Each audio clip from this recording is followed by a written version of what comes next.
Menurut Bapak, seberapa penting aspek kejelasan informasi dalam komunikasi kebijakan PBB dan indikator apa yang dapat digunakan untuk menilai efektivitas transmisi pesan kebijakan dari pemerintah kepada WP, Pak? Yang pertama kan saya jawab, tapi soal efektivitas saya nggak jawab, Oh. karena nggak sesuai, nggak relevan dengan Berarti- tema skripsi Anda. Ya. Komunikasi itu bagian dari cara untuk melakukan sosialisasi. Ya. PBBP 2 itu satu jenis pajak yang sangat berkontribusi besar ya di Jakarta ini. Ya. Nah, termasuk di Koja. Nah, makanya itu harus diberikan sosialisasi kepada WP-nya. Ya. Agak kesini saja biar dekat ya. Nah, masyarakat sosialisasi yang benar itu akan menimbulkan awareness, kesadaran. Ya, jadi komunikasi itu penting. Kalau komunikasinya salah, mereka nggak ngerti. Ya. Nah, terus saya tidak menggunakan efektivitas. Ya. Nah, indikator apa yang jangan efektivitas, yang membuat komunikasi itu berjalan dengan lancar, ya, masuk gitu loh. Yang pertama adalah penyuluh dari Bapenda itu menguasai dulu produk knowledge-nya tentang PBBP 2 itu ngerti dulu. Kalau ditanya kenapa kok PBBP 2, kok nggak PBB 3, B4, B5, dia harus bisa jawab. Ya. Itu masih ada yang nggak bisa jawab. Terus yang kedua, itu public speaking-nya. Ya, cara menyampaikannya dia harus kuasai. Yang pertama product knowledge-nya, terus public speaking-nya, dan yang ketiga adalah sarana prasarana itu harus mendukung dia memberikan sosialisasi. Antara lain apa? Penggunaan teknologi IT. Masa bayar PBB aja susah. Nah, itu yang ya seperti itu. Jadi ada 3 indikator. Terus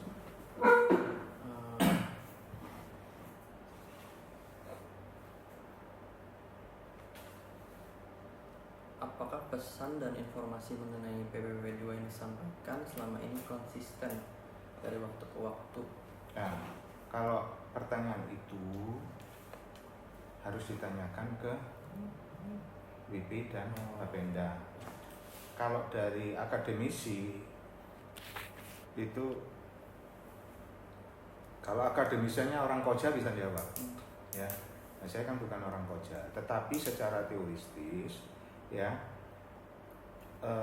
informasi yang diberikan ke masyarakat, ya, itu harus sustainable, harus berkelanjutan.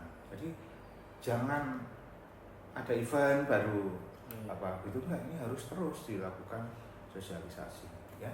Oke, lanjut.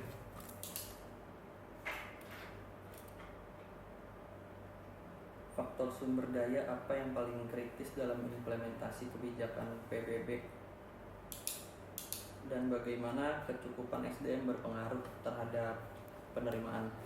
Jadi faktor yang pertama itu dari WP-nya, tax awareness, kesadaran. Orang punya duit banyak, tapi kalau nggak ada kesadaran bayar pajak, dia nggak akan bayar. Orang yang nggak punya duit tapi ada kesadaran untuk bayar, dia akan berusaha untuk mendapatkan duit untuk bayar, atau dia akan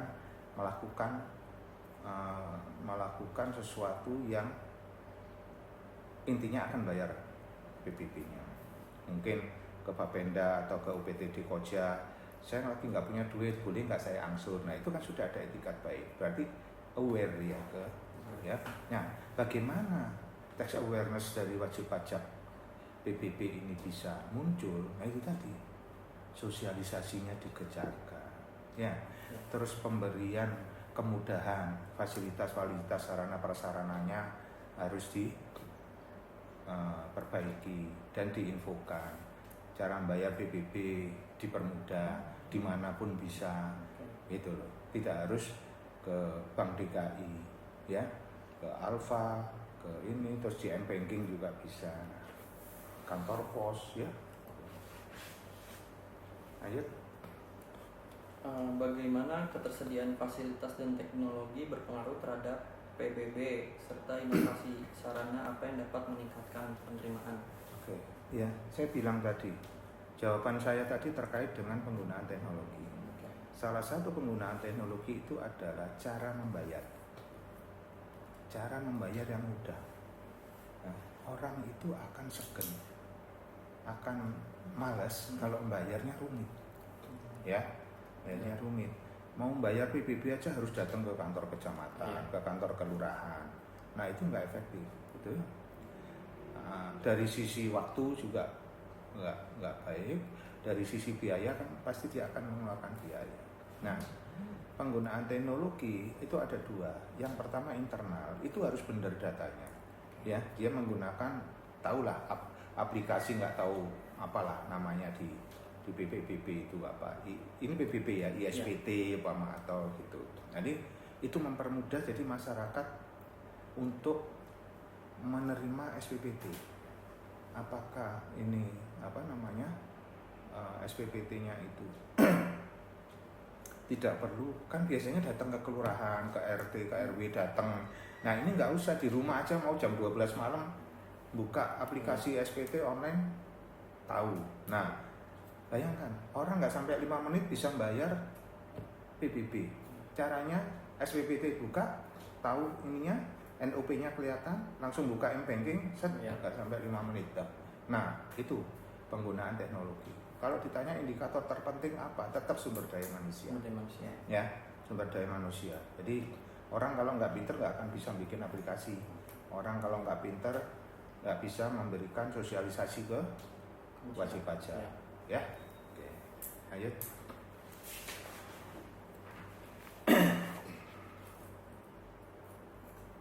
Bagaimana pengaruh disposisi dan komitmen pelaksana terhadap keberhasilan implementasi kebijakan PBB? Disposisi di sini apa yang dimaksud ya? Komitmen dan integritas pelaksana. Oke, jadi ini kok model konstruktornya kayak gini ya? Ya belum diupdate tuh, Bin. Yang update-nya ada di sini. Coba nanti saya lihat. Jadi gini ya, untuk dimensi di disposisi tentang komitmen dan apa? Komitmen dan integritas pelaksana. Integritas pelaksana itu yang pertama adalah pelaksana itu di dalam ini Koja ya. Iya. Nah, pegawai di kecamatan Koja itu harus komit gitu loh, bahwa dia bekerja itu untuk menagih SPT ya, PBB itu tidak untuk kepentingan yang lain, hanya untuk kepentingan daerah. Ya, karena ini pajak daerah, untuk kepentingan daerah. Tidak punya, jadi harus disamakan persepsinya. Itu yang pertama. Terus yang kedua itu dia harus punya integritas. Integritas itu adalah kejujuran. Ya. Bagaimana mungkin dia bisa ngomong, Bu, daripada Ibu bayar PBB susah-susah, udah titipin ke saya saja. Nah, itu nggak boleh. Ya, titipan saya, iya kalau dibayar, kalau enggak, nah itu sudah tidak ada integritas. Ya, jadi integritas yang pertama itu kejujuran. Nah, untuk menghilangkan hal seperti ini perlu diadakan diperkecil tatap muka, dihindari tatap muka WP dengan petugas. Nah, tapi petugas hanya melakukan penyuluhan. Tapi pada saat pembayaran petugas nggak boleh ikut-ikut. Ya. Nah, kalau bantu boleh. Bantu ibu buka M-Banking-nya, buka. Nah, NOP-nya ibu ini masukin. Nah, ibu ada tagihan itu bayar. Udah, itu boleh. Tapi kalau dia yang bayarin itu nggak boleh. Ya. Jadi integritas itu tentang kejujuran itu perlu, karena mudah-mudahan di Jakarta enggak ya, di daerah itu masih sering terjadi seperti itu. Ya. Lanjut ya.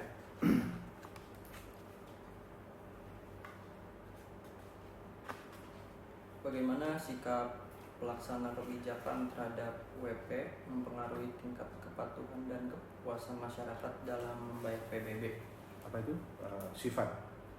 Bagaimana sikap tanggapan pelaksana kebijakan terhadap WP mempengaruhi tingkat kepatuhan kepuasan Oke, masyarakat. jadi gini, apa namanya? Ini lagi-lagi ke SDM ya. SDM itu harus mempunyai harus mentaati SOP yang ditetapkan oleh Bapenda. Nah, SOP itu guidance.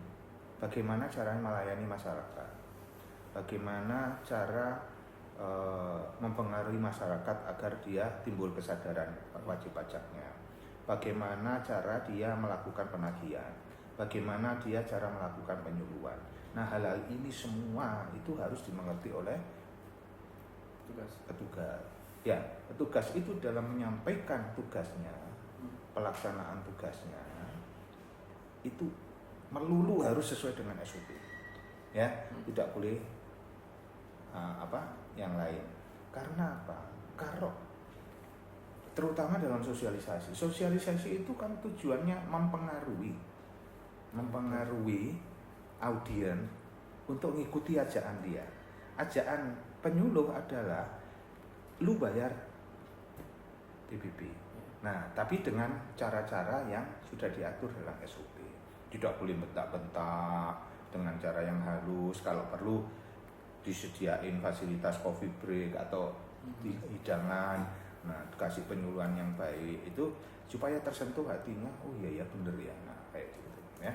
Itu sangat berpengaruh terhadap tingkat kesadaran dulu. Tax awareness dulu. Begitu dia sadar, dia akan patuh. Begitu dia patuh, dia akan bayar. Begitu dia bayar, penerimaannya akan bertambah. Jadi pengaruhnya di situ ya. Lanjut.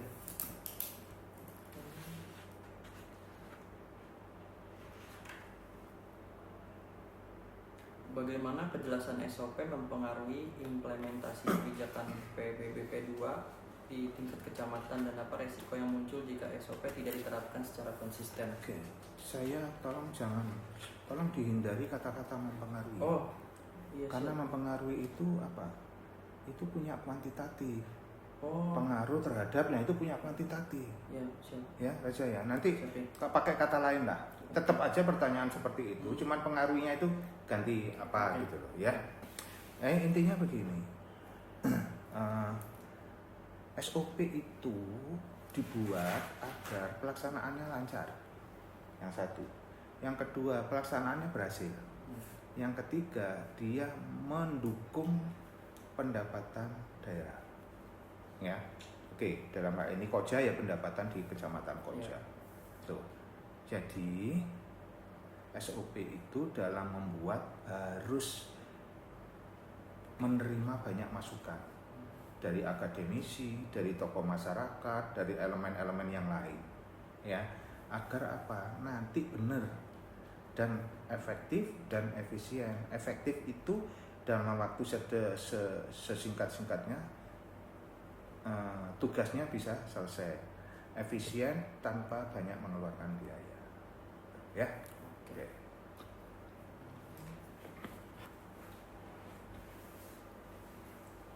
Apa risiko fragmentasi tanggung jawab antar unit organisasi dalam implementasi kebijakan PBB? Bagaimana koordinasi lintas unit dapat diperkuat untuk pemungutan? Oke. Fragmentasinya ini saya tekankan di di kerjasama antar unit ya. Jadi begini, PBB itu sebetulnya lebih efektif kalau dilakukan melalui penyuluhan medsos. Yang zaman sekarang ya. Medsos.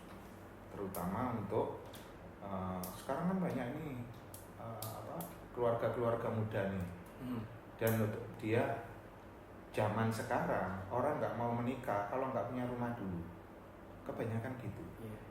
Nggak tahu mengangsur, nggak tahu apa. Pokoknya yang penting punya 2 rumah dulu deh baru menikah. Nah, ya sebetulnya nggak juga harus gitu ya. Tapi saya lihat fenomenanya seperti itu sekarang. Jadi di komplek perumahan saya itu yang klaster baru, itu anak baru baru menikah, bahkan ada yang belum menikah. Nah, itu mereka tingkat kemampuan berteknologinya tinggi. Ya, PBB itu tidak mempunyai tingkat pengetahuan teknologi yang memadai. Karena apa? Karena di Koja atau di Bapenda itu ada unit tersendiri yang ngurusi IT. Mau nggak mau ini kan seksi PBB sama seksi IT harus kerjasama.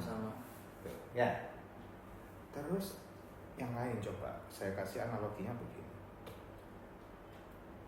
Ada mau nagih nih. PBB yang sudah jatuh tempo kan boleh dong ditagih. Ya. Nah, ditagih ternyata itu dijaga oleh preman. Ya. Iya.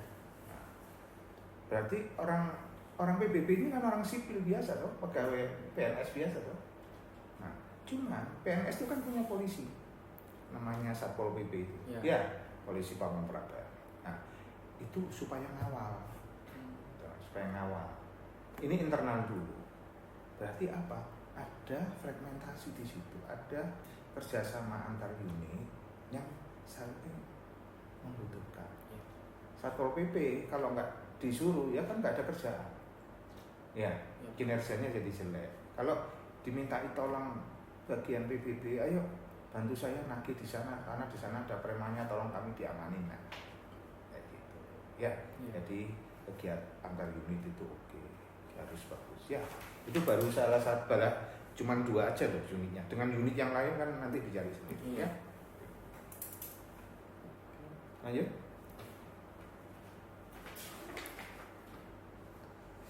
Ini kamu kalau cari penelitian terdahulu yang similar implementasi, kalau ini di Kota Jambi efektivitas pemungutan lah, jangan ganti aja implementasi pemungutannya bagaimana. Oh iya sih.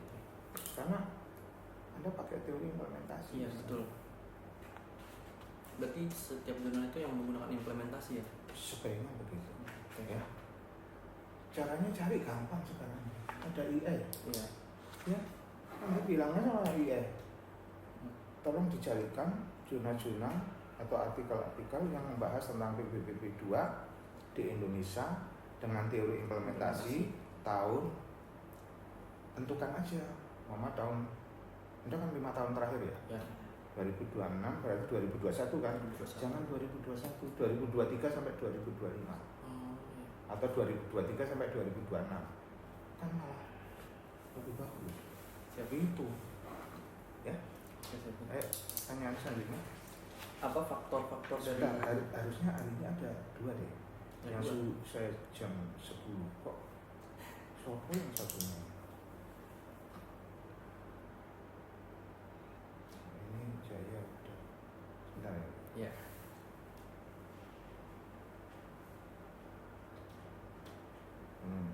Janjinya ngotot-ngotot tapi begitu dikasih waktu meleleh gitu kan. Budekan kita ini senangannya rapat, habis ini kan dipanggil rapat, takutnya ya. Ayo.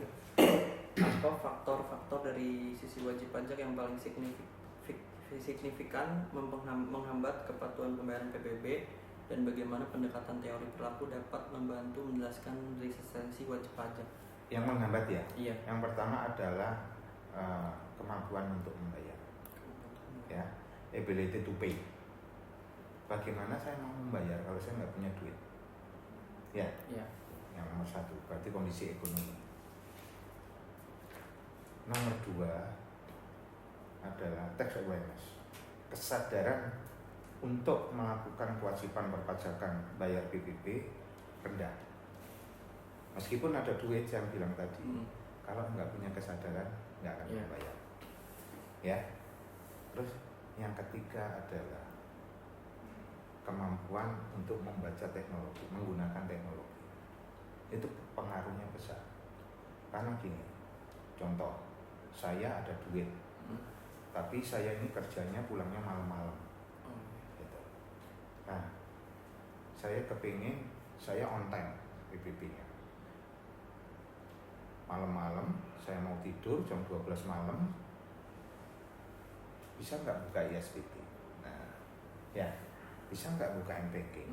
Saya kalau bayar pajak itu malam, biar cepat bikin kode billing, bayar. Kalau ini kan cukup masukin NOP aja, sepanjang ISPT-nya keluar, ada NOP-nya, di copy, masukin, selesai.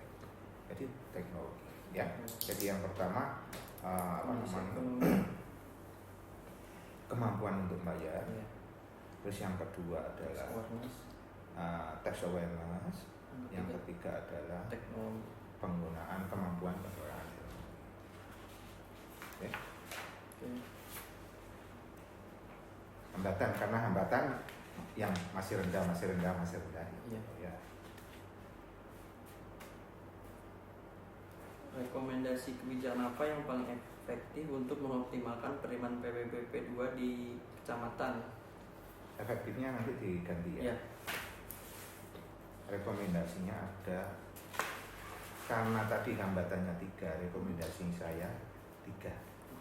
Yang pertama adalah karena menyangkut ability to pay, tingkat kesejahteraan. Nah, ini pemerintah melakukan upaya-upaya untuk meningkatkan kesejahteraan, memberikan penyuluhan tentang pembukaan usaha UMKM. Ya. Dia ada, yang penting ada duit masuk buat dia. Terus yang kedua adalah melakukan sosialisasi.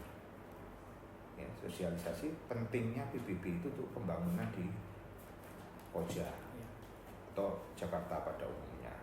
Ya, diharapkan dengan adanya sosialisasi itu akan menimbulkan atau meningkatkan awareness dari masyarakat, tax awareness, tingkat kesadaran bayar pajak. Dan yang ketiga adalah membuat aplikasi yang mudah dan bisa digunakan 24 jam sehari, 7 kali seminggu. Itu ya, yang mudah tentang PBB. Karena saya bukan orang Jakarta, jadi saya nggak tahu SPT-nya Jakarta. Kalau di Bekasi itu kebetulan RT saya cepat, langsung dibagi ke rumah kebetulan. Cuman nggak tahu RT lain apa begitu. Tapi beberapa sebelum RT yang baru ini kita suruh ambil di kantor RW. Jadi kan buang ya. Oke, apalagi hambatan sudah, rekomendasi sudah. Rekomendasi itu sama upaya atau solusi sama ya. Benar. Oke. Sudah. Cukup ya? Iya. Kamu angkatan tahun berapa? 22. 22. Oke, aman ya. Tapi ya jangan aman-aman doang. Ya, tanggal 19 terakhir kan ya? Masukkan. Kak, kamu udah? Udah lu. Masih ngajarin, masih kemarin baru bimbingan. Sama? Martina. Oh, Martina. Kalau nggak salah penilaiannya siapa? Penilaiannya Pak Firza. Apa ininya? Dosen yang wawancara informannya? Dia kuanti, Pak. Oh, kuanti. Oh, kuanti. Ya. Udah dicepetin aja ya. Biar tanggal 19 itu sudah bisa daftar sidang, karena proses sidangnya itu yang penting daftar ya. Iya. Nah, nanti prosesnya agak lama. Apalagi yang paling lama nanti di perpustakaan. Turnitin karena kalau numpuk banyak gini antri gitu. Harusnya Ibu Waris satu itu bijak ya. Boleh turnitin di semua tempat lah. Kayak abstrak itu penerjemah tersumpah boleh di semua tempat. Yang penting legal gitu. Ya, nah itu jadi biar mempercepat mahasiswa. Kemarin kebetulan saya punya anak 2019 terkendala di sidang di Turnitin, nunggu sampai 2-3 hari Turnitinnya. Akhirnya nggak selesai, akhirnya memberikan solusi perpustakaan itu dihijaukan dulu biar bisa daftar sidang. Nah, nanti Turnitinnya menyusul. Nah, itu yang kalian harus perhatikan ya, bahwa ini tidak semudah apa yang kita perkirakan. Daftar sidang mudah, duitnya siap. Berapa sekarang? bayar sidang? 1.500.000. 1.500.000. Nah, nanti lulus bayar lagi apa? Wisuda. Sudah. Enggak tahu wisuda berapa? 2.750.000. Good mulu ya.